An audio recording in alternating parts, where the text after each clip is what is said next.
Rebuilding efforts are continuing on the islands that were badly affected by Hurricanes Ike and Hannah. Rebuilding coordinator Ellery James says the government is currently working on stage 1 of the process. And anyone wanting assistance for material aid, which is our first phase, would have to complete the application forms and turn it into either the DC's office on South Caicos or the Natural Disasters Office on Grand Turk. We've received quite a bit of forms from both Grand Turk and South Caicos. On last week, we've had our first shipment of materials arrive on island on both Grand Turk and on South Caicos. James told News 4 that first, the National Rebuilding Unit assisted the elderly and the disabled and are now working on assisting and providing materials for the general public. He said the South Caicos will soon be completed and that they have started working in Grand Turk as well.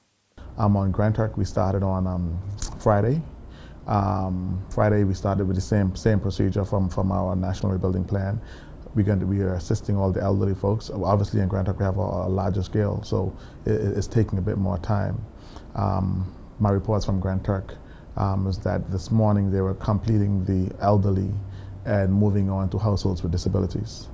However, this first stage, James says, is well on its way to being completed, and he predicts that all the households needing roofing materials in Grand Turk will receive them by the end of this week. He says that this should completely eliminate the temporary tents that some Grand Turk residents are currently living in. Excited about the rebuilding process, James offered News 4 a glimpse into what the next rebuilding stage will consist of. The second phase deals with structural assistance. From a lot of our reports, we understood that there are a few buildings that, even though they're standing, it's not recommended that we put roofs on them, simply because the level of damage they received. Those buildings may have to be demolished if they haven't been demolished already. And it is the plan of the rebuilding unit to provide structural assistance. He says that rebuilding with stronger materials is of utmost importance to the project to ensure that in the future, if a hurricane hits, there will only be minor damage.